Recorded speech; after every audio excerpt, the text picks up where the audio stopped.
Good day everyone. Today I will report on chapter 17 which focuses on Jose Rizal's difficult days in Madrid from August 1890 to January 1891.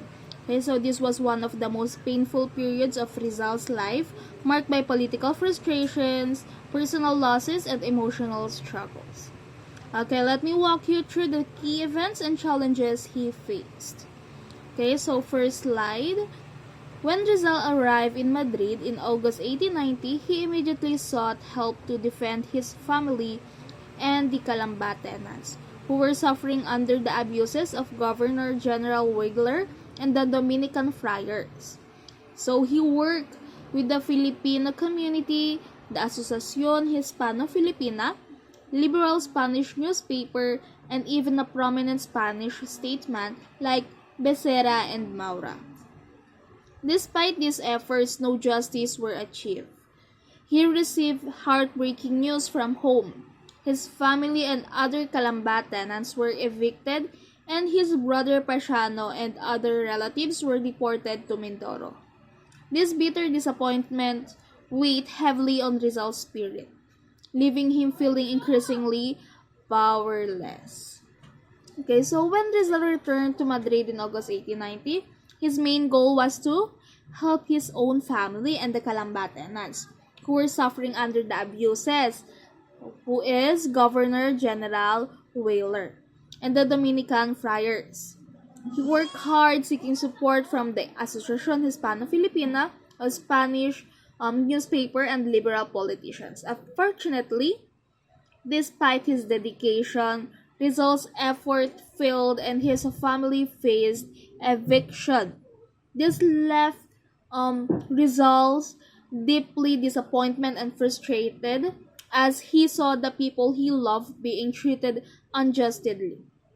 Okay, and there was nothing he could do to stop it. Okay, so as you know how hard it is to live during the Spaniards, during the Spanish era. Okay, next slide. Shortly after returning to Madrid, Rizal was struck by another misfortune, the death of his close friend Jose Panganiban, a fellow patriot and a colleague in the propaganda movement who passed away in Barcelona on August 19, 1890 after a long illness.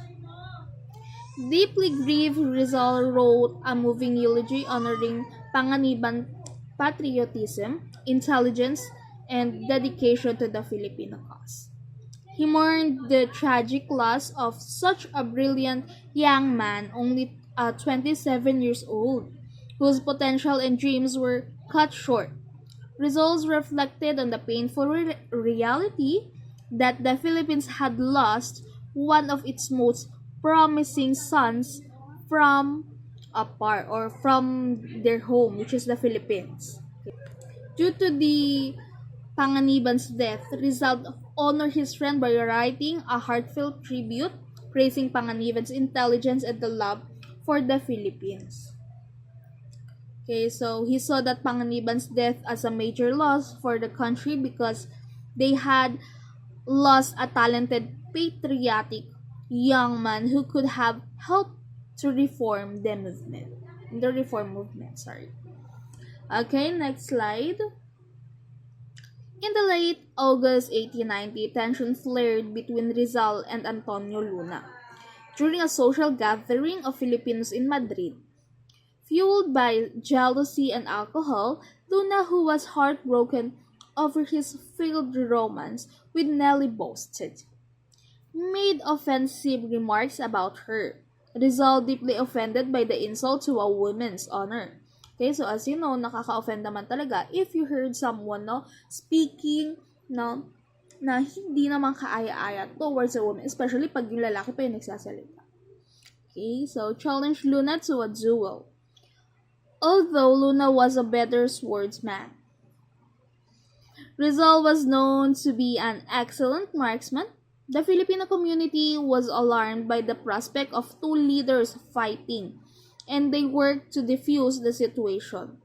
Once sober, Luna realized his error, apologized to Rizal, and the two men reconciled, persevering their friendship. Even though hindi sila nagkasundo sa ganong bagay, hindi pa rin nila tinuloy yung kanilang pag-aaway. Kasi, they're friends di ba? Parang, ba't kayo mag-aaway over a girl? Ganon. Ganon ang atake nila. Okay, so, Luna eventually apologized and the two men reconciled. Okay? Buti naman at nag-move si Luna. Alright, next slide.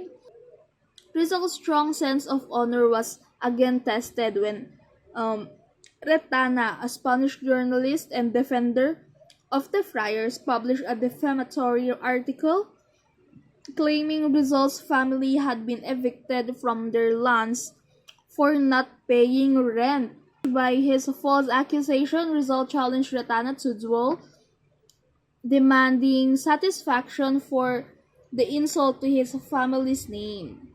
Realizing he was no match for Rizal, both in swords or pistol, Retana chose to issue a public apology and retraction. Ironically, this incident transformed Retana from an enemy into an admirer.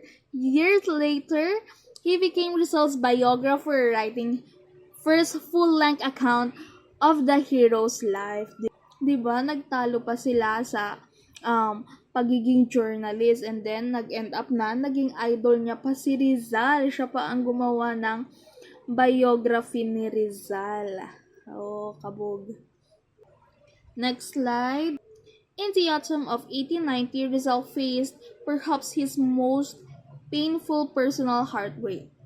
One night at the theater, he lost his gold watch chain that held a locket with Leonor Rivera's photo, an omen of sorrow to come. In December, he received a letter from Leonor, his longtime sweetheart, informing him of her upcoming marriage to an Englishman chosen by her mother. Wow, arranged marriage pala to. Parang yung sa business proposal, yung sa K-drama, 'di ba? Usong-uso sa mga mayayaman yung ina-arrange marriage. Alright, so this revelation devastated Rizal, who had been engaged to Leonor for over a decade. Unable to immediately share his grief, it took him weeks before he confided in his friend Blumentritt, who offered words of comfort, assuring Rizal that Leonor was unworthy of his noble heart. Okay, ang sikit naman nun.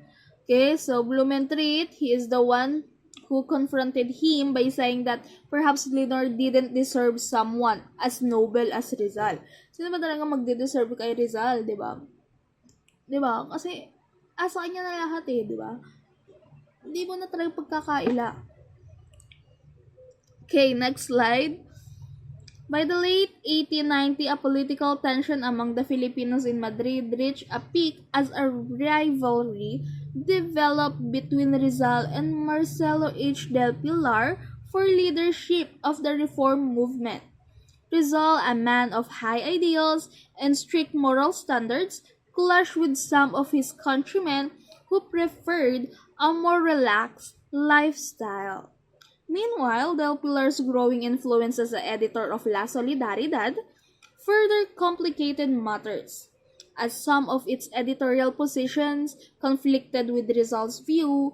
This division weakened the Filipino community, threatening the unity of the political cause, and raised concern about the future direction of the reform efforts. Okay, so while the tensions were rising with the Filipino community in Madrid, Marcelo del Pilar and Jose Rizal had this kind of rivalry issue, dividing the group into two factions. Okay, so Rizal's strict moral values clash with other preferred more relaxed lifestyle. Diba? Si Del Pilar, mas bet niya yung relax lang, basic lang, ganyan. While si Rizal, gusto niya strict, moral, talagang, alam mo yun, kaaya-aya, kagalang-galang, ganon. Okay, so, this division weakened the reform movement and raised concerns about its success. Okay, next slide. To resolve the growing split, the Filipino community in Madrid held an election in January 1891 to select a responsible leader. After several rounds of heated voting, Rizal eventually secured the necessary two-thirds majority. However, Rizal, guided by his sense of honor and delicadeza, chose to decline the leadership, recognizing that this election would deepen the divisions among his countrymen. Diba? Kahit na nagkaroon pa sila ng election, pinili pa rin ni Rizal kung ano yung kaaya-aya, hindi lang para sa La Solidaridad, kundi pati na rin sa mga mamamayan or the countrymen. Okay, so rather than serving a leader of a divided group, he decided to step back for the sake of unity. Unity! His selfless decision highlighted his commitment to the greater good over personal ambition or prestige. Okay, so this showed Rizal's deep commitment to the greater good even at the cost of his own leadership role. Okay, so in that, no, he believed that staying in the power would only worsen the division. Kaya ang ginawa niya, nag-back down siya. So he put the unity of the group above his personal ambitions. Panis, ganyan dapat. Di ba? Okay, last slide. With his personal and political struggles reaching a breaking point, Rizal quietly prepared to leave Madrid. He packed his belongings, paid his bills, and boarded a train to Biarritz. Gazing out the window at the city that had once been a place of joy but had become a site of heartbreak and disappointment.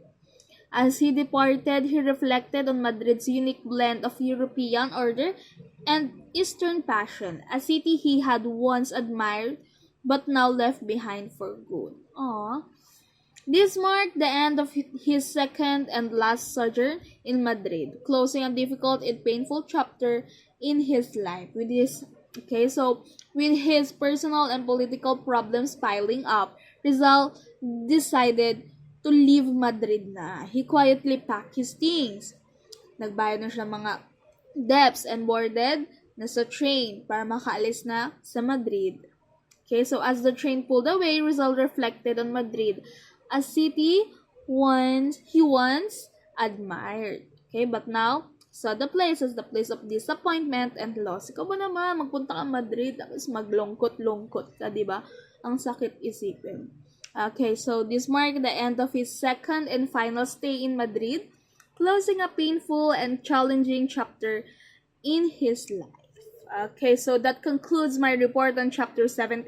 Thank you for listening. If you have any question or want me to clarify any part, feel free to ask. Goodbye.